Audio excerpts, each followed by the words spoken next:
Franchise. It's the big word in our media landscape. No matter if it's a movie, TV show, or game, whatever it is, it better have the potential to spawn multiple sequels, merchandise, and instant hype in order to bring home that bacon.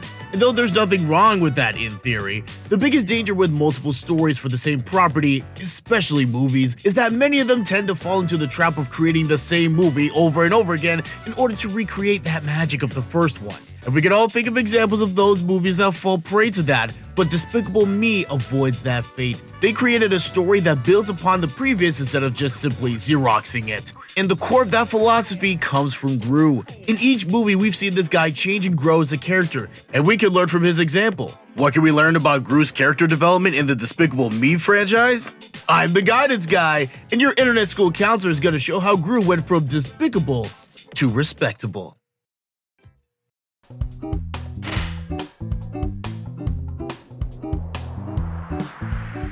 Let's get right into it with the first Despicable Me. Gru's living the life of a villain, which in this universe essentially means that he's pulling a Carmen Sandiego and going around stealing impossibly large items. And though he has somewhere known as a villain thief, he's looking for that big heist that will propel him into the GOAT conversation. But why is he doing all this? Why go through all the effort of creating a secret base, hiring these minions, and having all these plans to steal the biggest, greatest thing? It's not for world domination, not to satisfy some extreme kleptomania. When we look at Gru's flashbacks, it's shown that it all comes down to his childhood. In child psychology, there's a concept called the 4 parenting styles that describe the main ways that parents relate to their children. We have permissive, in which the child runs the house and the parents covers the child's needs but overindulges in their wants. Authoritarian is the opposite of that. The parent runs the house with an iron fist with little regard to the child's needs outside of the basics because it's the parent's need for obedience that matters. Then there's the authoritative parenting in which the parent and child work together with an emphasis on communication on both sides. And then we have the neglectful style. This consists of a parent who's apathetic and uncaring, is non-committal to the development of the child's growth, and is very much lacking in the support department. I wonder who that sounds like. Good old Mama Gru very much fits into that neglectful style. We see that Gru is a smart guy from the start. He's an inventor and he's ambitious. But the problem is that Mama don't care. She's belittling, dismissive, and ultimately could care less about Gru's well-being or even see him in any kind of high regard. And with that kind of background, Gru had a childhood that was lacking in the very basic need of validation. That "attaboy, great job, mom's so proud of you" that every child craves and most end up getting. Gru never got that from his frigid mother, so he was left to find that validation elsewhere, and he decided to get that by gaining fame as the world's greatest thief. But he finds out through our orphan trio that though affirmation is important, it's just as important to know where it's coming from. Through the first Despicable Me, the girls in Gru go from being perfect strangers to the family that they both needed. And they end up creating an authoritative household which parent and child work together as the movies go on.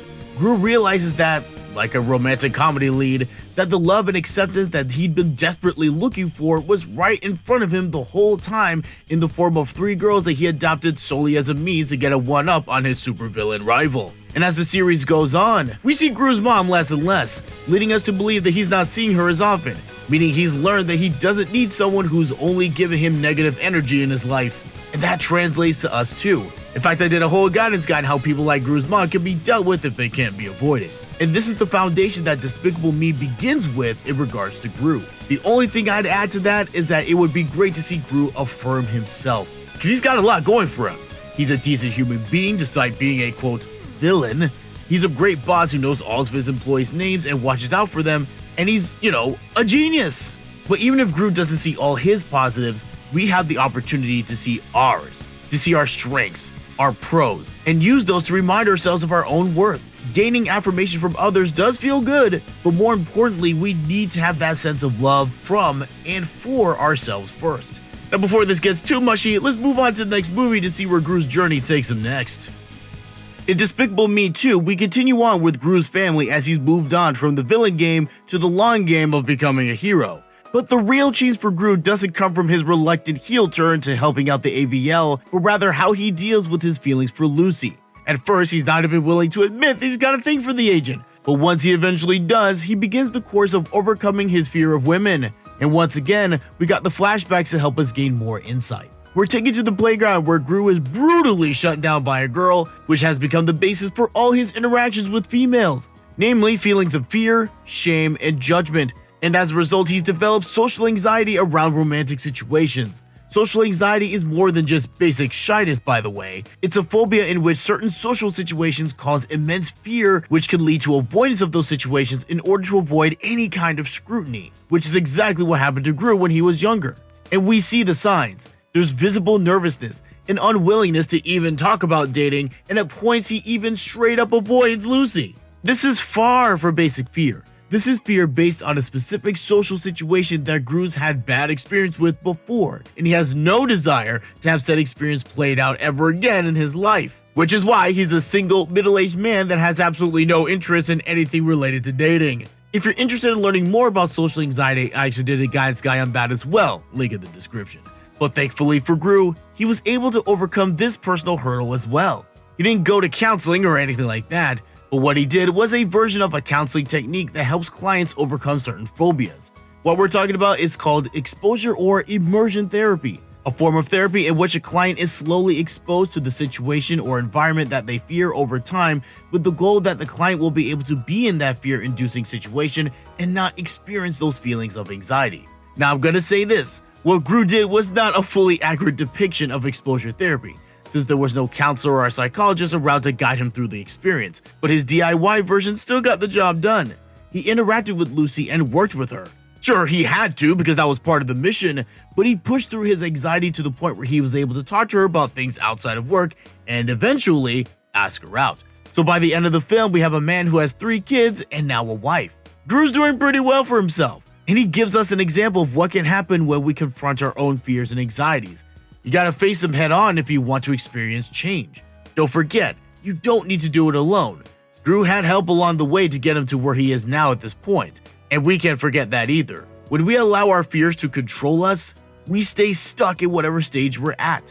If Gru had never taken a chance with Lucy, sure, he would have been fine. His life was pretty good before she came into the picture. But would it have been as good? No. And we see that, and that's something we need to remember for ourselves. Alright, 2 down, we got 1 more. Let's see how Gru progressed in his 3rd adventure. Now as we come to DM3, we see some differences in Gru. This time Gru's not overcoming some tragic memory in his past or a phobia, but we still see the theme of relationships and connections continue on through him and his brother Drew. And even though these two barely know each other and we don't know who was born first, we see some very strong sibling dynamics at play with these two. What we see with Drew and Gru reflects the ideas of birth order first observed and researched by Alfred Adler.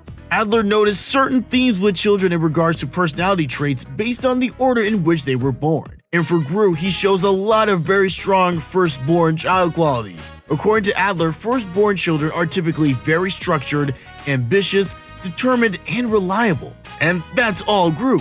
The way he runs his operations as a villain, then an agent, and a father, we see those qualities. And in Drew's case, we see a lot of traits that Adler ascribes to the youngest child. Outgoing, impulsive, fun-loving. Yeah, that's Drew alright. And when you put these two together, what tends to happen is that the oldest child will look over the younger one, making sure that they're staying out of trouble. Essentially, the older sibling becomes the surrogate parent to the younger kid. And again, that's the movie right there. Drew wants to become a villain to continue the family legacy and generally be a goofball throughout the whole process, while Gru desperately tries to rein him in. And it's through these exchanges that we see the final change for Gru. He's gone from someone who wanted to be the greatest villain to being a good guy, and now he's trying to keep his brother on the straight and narrow. In some classrooms, teachers gauge how well a student has learned a concept by the student's ability to teach that concept to another student. If they can learn something to the point that they can explain it to someone else and they can grasp it, then the teaching student has truly learned the concept. And throughout 3 movies, Gru has become that teaching student. He's learned how to overcome his past, change his priorities, and is now working towards helping others towards the same goal. Now, even though Drew in the end didn't take his brother's advice, that doesn't make Gru a failure. Because at the end of the day, people are responsible for their own choices. You can give them the right path, show them that path, but it's ultimately on them to go there. And if they don't, then it's not on you. And it's good that Gru doesn't blame himself for his brother's choices, but rather focuses on the choices that he has to make. Perhaps what has kept the Despicable Me main movie strong is that they follow a theme, and those themes are family and growth. We see Gru grow from a lonely, grumpy Gus to a father, to a husband, and to a brother. And throughout the trilogy, he has also grown as a character, not content to stay the same, but to challenge himself with each release and change as a result. And we have that same choice in life as well. Our lives have chapters, stories in which we can either do the same thing we've always done, or try something new. It can be overcoming a fear or helping someone else become better. We have that ability to grow ourselves or stay the same. And just like with movies, it's easy to tell when someone is just spinning their wheels doing the same old thing because it works or because they're scared of trying something new. Even if it doesn't work, don't fear the change. Gru didn't succeed in everything he did, but when he did, it was clear that the success and all the other spoils were far beyond worth the effort. Thanks for watching. Let me know your thoughts in the comments and if you have any stories or characters that you'd want me to look into. And of course, do the YouTube thing. Like, subscribe, and ring that bell. Until next time.